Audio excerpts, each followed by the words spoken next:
Well, hello there, everyone. This is a little bit different from the post thoughts that I've been doing up to this point, where I've mostly been talking about my experiences with the episodes that I've made and stuff that I've missed. This is what I really want the series to be, a discussion about video games, about topics within video games and stuff like that. And this is also our first interview. This is the first interview we've ever done. Now, this isn't with any big indie studio or video game developer or anything like that.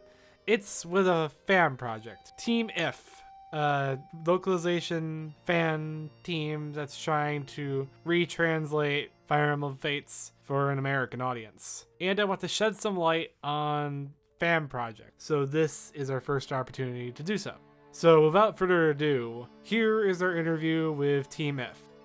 I had problems with recording my side of the audio for this, so when I ask the questions, it's going to be a little out of place, and sometimes I'll insert myself into certain things, and sometimes it might even seem like they're talking to someone and no one's answering. That's just the problem of this. We'll iron out the kinks for newer episodes and newer interviews later on, but for now, here we go.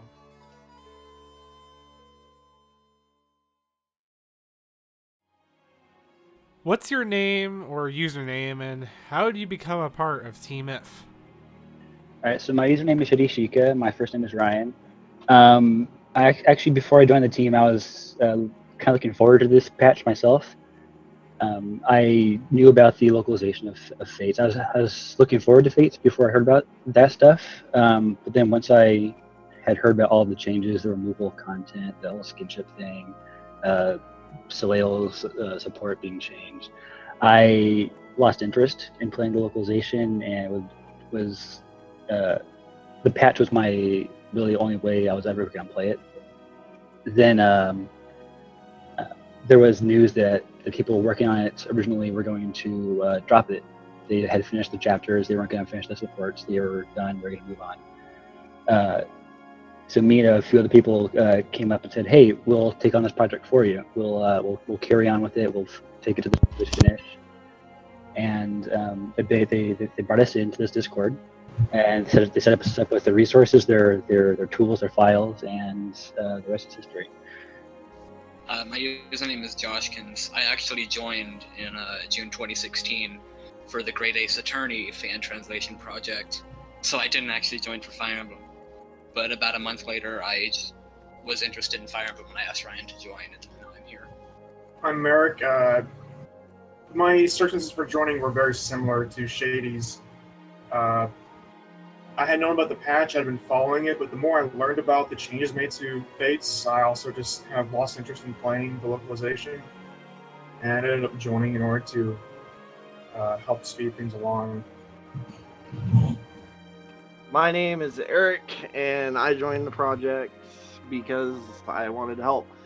It was basically what happened to Shady Chic over there, Ryan, is I was interested in it, and then I heard that they dropped it, and I thought it was dead, but I found it by random chance and asked to join. What's your role on the team if you guys have separate roles? Yeah, there is a different. We have different roles and whatnot. Basically, they're separated by a translator, editor, reviser, which is basically an editor, but they look through the older texts that we kind of adopted from the older team. There's testers, which we don't really have anymore. We have enough tools that we don't really need to test too much. What else is there? There's graphic editors. That was more of a DGS role. We don't really have graphic editors. That was all done before we all got brought on. And then admins and leads. We have leads for all the roles I just mentioned, and then just the main lead, which is me. Yeah, my role is I'm an editor on this team. I look at the translations we have and I put them into the code, and then I tidy them up a bit. That's my role. I guess if we're going through roles, I'm an editor / reviser, mostly reviser right now because I'm kind of burned out, and an admin. Oh, I didn't mention my role, did I? I'm the project lead and editor. I kind of do everything. Kianko, since they seem to have disconnected, is a text reviser from my memory. Yeah. He's going through Invisible Kingdom. I'll let him talk. Yeah, Chronicles a reviser. He goes through the chapter text and makes it more consistent. The chapters were done by different people, so they all have their own different issues. Kenko's job is to go through and just iron things out. Okay, whose turn is it? Yours. Okay. Well, I'm an editor and text reviser, and I go through and make sure stuff makes sense and that there's no really bad literal translations. I'm basically localizing. Why did you decide to retranslate Fire Emblem Fates? Well, I wouldn't really call that retranslation. The translation project actually started almost immediately after the game was released in Japan as a menu translation, and then they just kind of kept going and going. The reason why we're still doing it is just the different the numerous deviations that they took in the localization, the removal of content. There was a demand from people who still wanted to play the game kind of the way it was meant to be played, with the more, there's that album right there, with more accurate translations, more of the original content. So we decided to keep going, so people who want that can have access to it. As for me, I don't really hold too much ill will toward the localization. Like, it's okay, in my opinion. But I'm more just doing this because it's fun, because there are people who want it, and I can give it to them, and I like that. The way I see the localization is, they didn't bother to translate a lot of things. They cut a lot of dialogue out, and then other things they treat like their own personal, private writing projects. Like, they changed entire dialogue and characters. There's an Imager album that basically catalogs a great deal of these, and you can just see how bad, like how unprofessional they were about it. They've replaced they replaced some of the lines with just straight up memes and references. And once you start to recognize these, it kind of just it kills your interest. If you're familiar with this one line that Kana gives during her paralogue, she says something like, "Rar, that means I love you in Dragon," right? It's kind of cute. Come to find out, that's an early 2000 meme with something like, "That means I love you in Dinosaur." It was used almost exclusively by, I don't want to be too harsh, but like emos and proto-Tumblrites, and everyone else just made fun of it. And for some reason, they thought this was appropriate to just shove into the dialogue for some reason. It was mind-blowing when I found out what that was. Yeah, expanding on what Merrick was talking about, I just saw all the bad writing and the changes they made. The biggest issues I had were probably them screwing up a lot of the supports. Like, Kana can't even get a girlfriend or boyfriend, depending on the gender they are. Well, And another thing that I saw that they really screwed up was they took out the skinship, the petting. And the reason they gave was it was gross and weird. And I remember thinking to myself, since when has physical affection between couples been weird to people? You gotta consider it's sort of a pseudo-medieval time period, right? Nobles got married at very young ages in medieval times. This isn't that weird. there are a couple other things I want to say, actually. Kana can get a girlfriend or boyfriend, but not a lot of them that were like actual romantic ones were changed. And another thing I noticed, which was weird, there's the male Kana and the female Kana, and they're the same age. And they removed the swimsuits from the game, but they kept the bath towel. But you can't put the bath towel on female Kana, but you can put it on male Kana. Well, that isn't even the worst thing about the swimsuits getting removed. Yeah, well, yeah, they're both children. Here's the worst thing about the swimsuits They getting removed. censored it for the female Kana and not for the male Kana. Chris, are you familiar with the Raider series of equipment? This series of weapons, if you have weapon advantage against an enemy, it strips them down to their underwear. And they left that in, but they removed the swimsuits. I'm not joking. This is what it does. One of the characters also just had that as an innate Yeah, one of the characters, just their personal skill is that they can strip the enemies, and it does defense -3. They left these things in, but they removed the swimsuits. It makes no sense.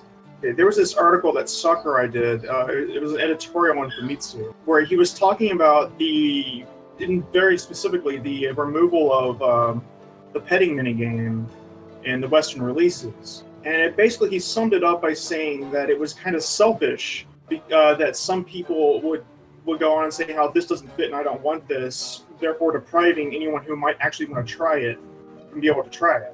You know, like, because some people maybe don't want it or don't really care for a specific feature, does that mean that everyone else should just not be able to even experience it whatsoever? It's a very selfish way of thinking. And I couldn't help but agree with what he was saying in this. Yeah, even he thought it was a weird feature, but he didn't understand how some people could just basically roll that it doesn't belong and have it removed.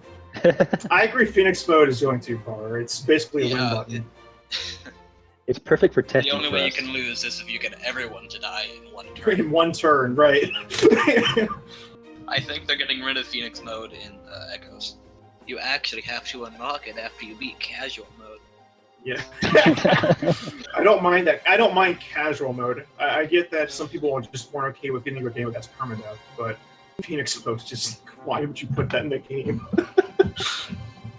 I think someone made a joke in our Discord about how Phoenix mode's best purpose is to use to test out patches. It really is. Just run through the game. How do you feel about Nintendo Treehouse's localization of Fates? Treehouse, I have not once ever heard of them actually polling the player base in any sort of tangible fashion, and yet they seem to have this idea on what's acceptable for gamers of what we want. And this, there was an article that Enuma had posted, an interview he had with a French gaming publication of some sort, regarding the making of Breath of the Wild, and he discussed something about like how in Japan they have a direct line for their consumers, so they can pull them very easily and get an idea of what they want. But for Western gamers, they have to rely on localization teams to communicate to them what the gamers are interested in. And this is what raised my eyebrow, was that he had this. He recalled how, according to Treehouse, Western gamers aren't interested in skill-based gameplay, or that is to say, games where you have to get better at the game in order to progress in it, like Dark Souls and Monster Hunter. But if you simply look at the Souls numbers, you know that both of those series are incredibly popular in the West. So apparently, the localization teams have been just pulling this out of their ass and feeding on this line, and it just makes me wonder what else they're telling Japan that has no bearing in reality. And for Nintendo, they're also a go-between between the fans and Japan, or at least it's how it's supposed to be, but it doesn't seem like that's how Treehouse operates.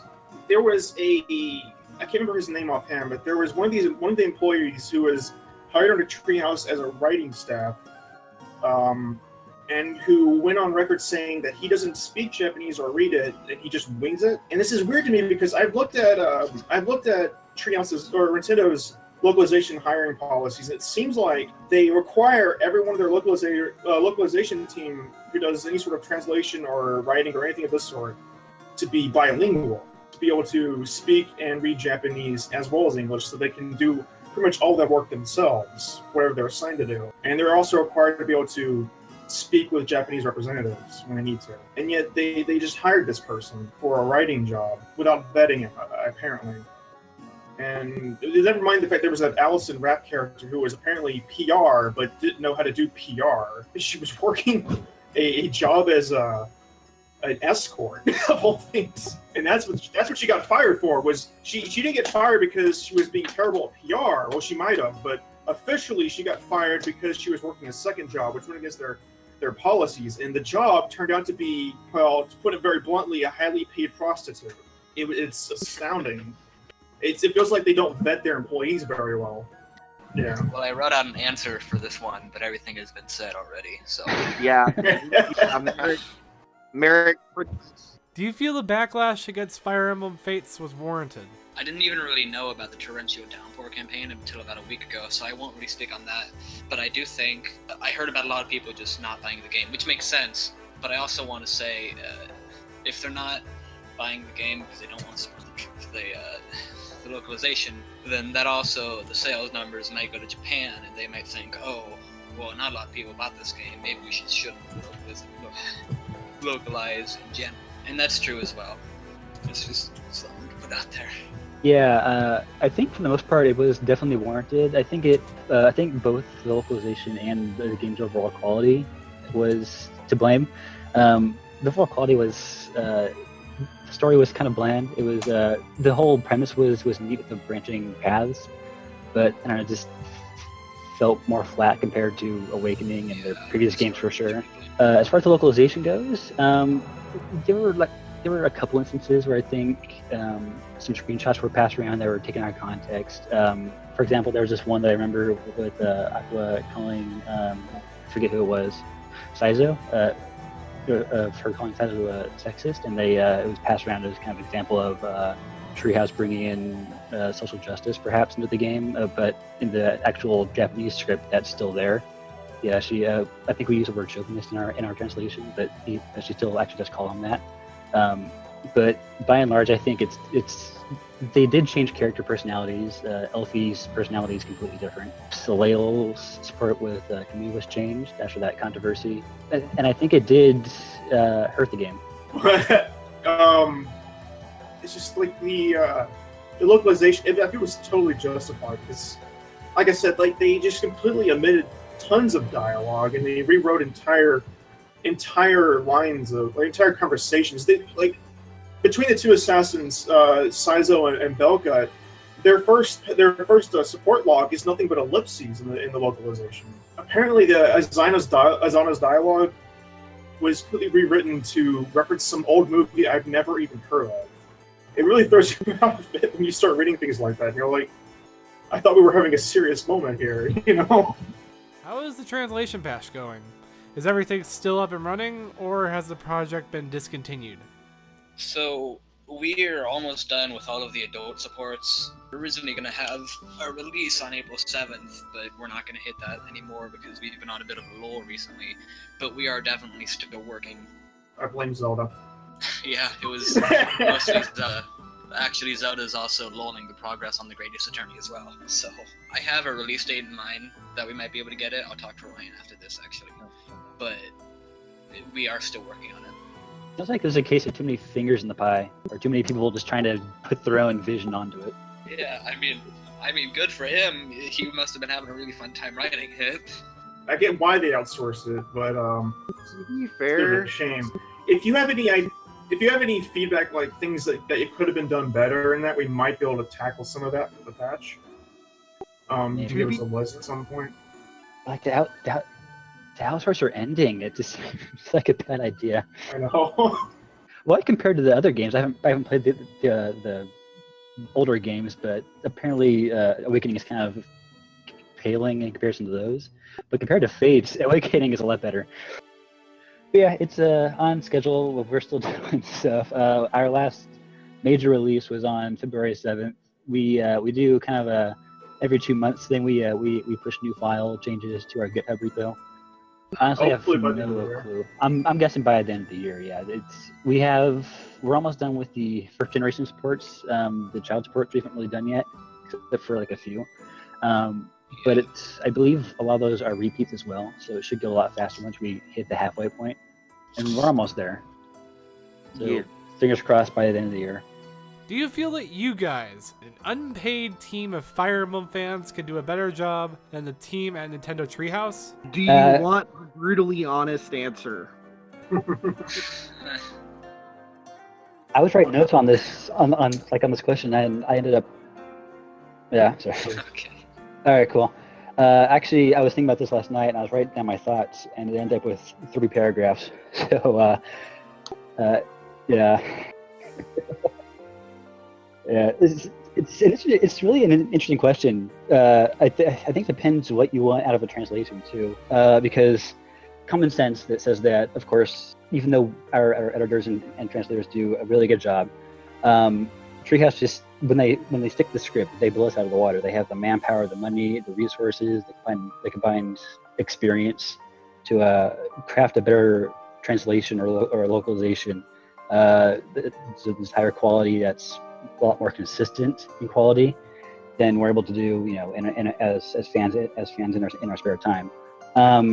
That said, you also have to kind of take into consideration what we're aiming to accomplish, what both of us are aiming to accomplish. While we're trying to provide a translation that's accurate to the source material, that's not really their aim. Their job is to create a polished and quality product, because they have to. They're trying to appeal to a more general audience. So the writing has to be more natural and fluid. It can't just be a line by line translation. That's a one-to-one translation isn't good enough. I don't know any of this for sure, of course, but I would be surprised if they didn't have everything documented, planned out long before the writers even touched the translation. Things from this is stuff we should have too, but we don't have at the moment. Stuff like a style guide with documentation on all the characters, their motivations, their personality, their tone, words they use. And then by the time the writer gets to writing it, he knows all these characters and what they're like, and he has the translation, of course. So they just go through and basically rewrite it. They because if you look at the translation versus the localization, the page count doesn't match up at all, usually.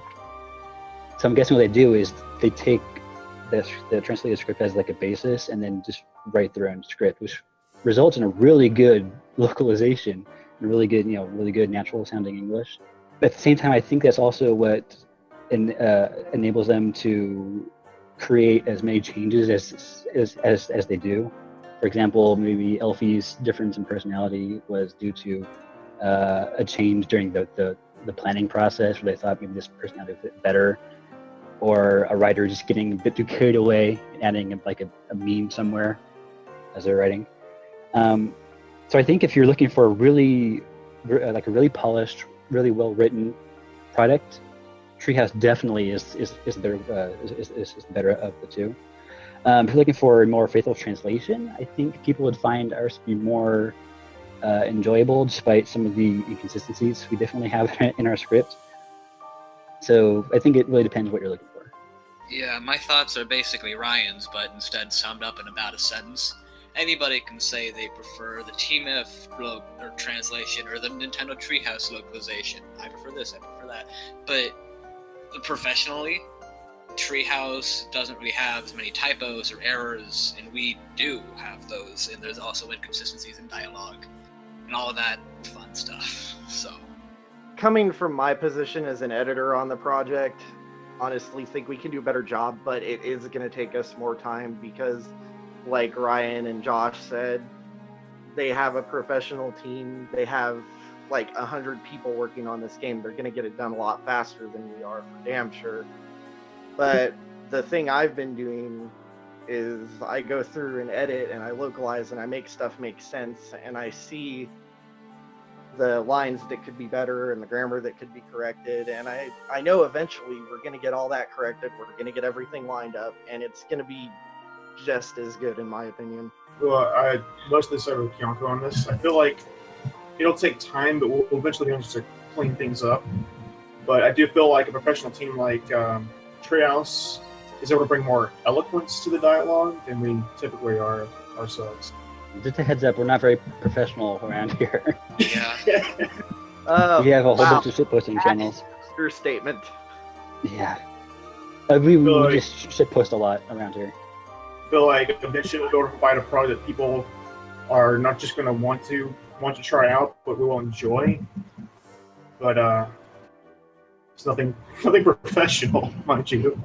Do you like Fire Emblem Fates in the current state that it's in? Do you prefer the English language version or the Japanese one? Or do you just feel that both of them are terrible? Well, I don't hate the game, for sure. I don't think any of us will be working on it for here. I like the characters. I love the premise of it. The whole idea of having to choose between families on differing sides of this huge conflict. I think it could be a really good game if they just, I don't know, took more chances with the story, or just kind of explored more of the branching stories that they had. But I think overall it's a fun, enjoyable game. It could have been better, but I think it's overall fun. Do I prefer the English to the Japanese? Well, no, I prefer the Japanese, of course. But honestly, I think if it wasn't missing as much content, if Fates wasn't missing nearly as much content, I probably would have sucked it up and played that version anyway. Just because I really wanted to play that game when it first came out. But it's just and just some text differences, or even like a meme or two. I would suck it up and play it. But there's just so much content missing or altered that I just couldn't stomach the idea of actually going through it that way. So I think in that regard, the Japanese is definitely better. It's more serious. It's less witty and jokey, but it's definitely the more serious way to play it. And you still have stuff like the Kana being able to marry Slayo supports unaltered, and it's just, I don't know, it's more of a whole package experience. I've never really cared much for the story of Fates. Like, the premise is really cool, and I was really excited for it, the whole picking between sides. But I just feel like it wasn't done very well in either the Japanese or the English version of the game. It's my opinion. But the Conquest, or the gameplay of Conquest, is really good. I went through Birthright on Lunatic, and I did that in like an hour and a half, because you can just solo it with Ryoma. It's really easy like that. But with Conquest, it's more similar to older Fire Emblem games, which I really liked. How they were able to, I don't know the word, how they were able to put that on the 3DS, and it's not perfect, but I really enjoyed the gameplay of Conquest. And as for the scripts, like I said, I'm not really one for the story of Fates anyway, but I prefer the Japanese script, because it's more serious all around. Yeah, I said most of what I feel already, but I do prefer the Japanese script over the English script. I don't like that they decided to just remove entire chunks of content. I don't like if they resort to memes and references instead of actual writing. I don't like how often they go off script. I kind of wish they'd taken their job as a localizer more seriously than they seem to have. As far as the game goes, I'm always going to like Fire Emblem gameplay. I'm just kind of drawn to it since the GBA era. The story could probably have been done better, but for me, I feel like this story should just supplement the gameplay. So it doesn't bother me too much if it's a bit wonky sometimes. I just prefer it to be more serious in tone than what the localization gave us. There is one more thing I want to say related to the changes between scripts. There was some dialogue in the Japanese version that was just straight up changed to sounds. Like when you recruit Velor, I don't know what the actual dialogue was, but there was dialogue between her and her father, and in the English version that's just changed to like sniff sniff, sniff sniff, because they're Waggity wag wag. Yeah, wag's tail in Japanese. But anyway, yeah, that seemed really unnecessary. Just straight up changing the dialogue sounds. Like when people say that they turn these characters into furries, that's what they're talking about. Is changing them to making rewriting the dialogue so that they make animal sounds and wag their tail instead of actually talking. People are talking about when they say that. That's kind of what I mean when I'm thinking they just kind of sat down and rewrote the scripts, because a lot of the text is just different.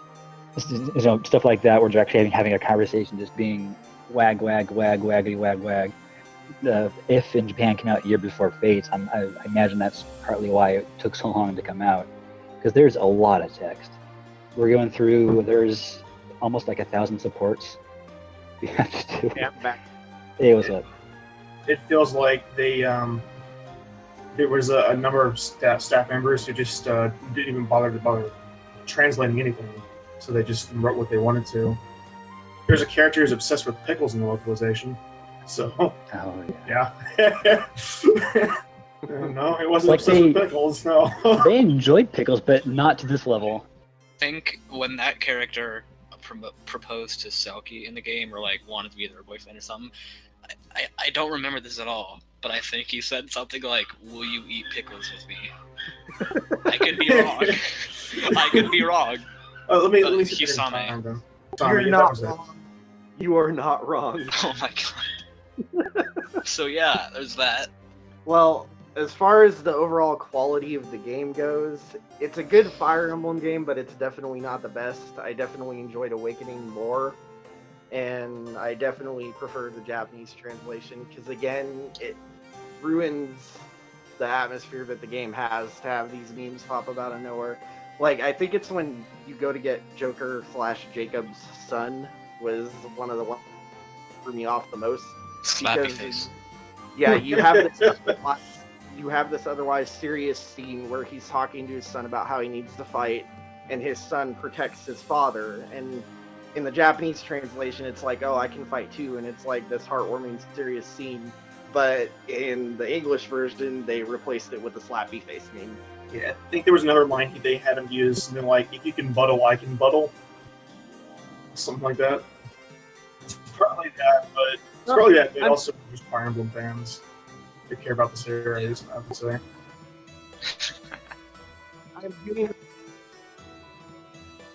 We want to be able to provide the best version of the game we can. No, I think the game is pretty good. It's just enough to work on it, obviously. It's just not the best Fire Emblem. Yeah. Mostly, like I said, I just enjoy doing it. Actually, I'm kind of burned out right now, but it's fun. And that is where our adventure with T-Myth ends, ladies and gentlemen. We're still working out the kinks with this new interview and podcast setup, so the kinks in the system that happened with this episode will be removed later down the line. But I hope you got a good picture of what these guys are, what they're trying to do, and maybe if you're interested in the project, you can check it out in a link down below if they allow me to link to it. Otherwise, you can find it somewhere on the internet by Googling it or what have you. What do you think of this retranslation project they're going on doing? Do you think it's a good idea that they're trying to retranslate Fire Emblem Fates? Or do you think it's just them wasting time, that they really shouldn't care about retranslating the game and that they should move on to something else? Be sure to let me know in the comments down below. And if you're feeling inclined and you want to see more content like this, and more importantly, more Chronicles of Gaming like content, then please support the channel on Patreon. You'll get a bunch of cool perks, and it will go towards helping me and my editors and everyone who works on this channel go full-time and make this the best possible channel it can be. Anyway, that's it from me. Be sure to continue that thirst for knowledge.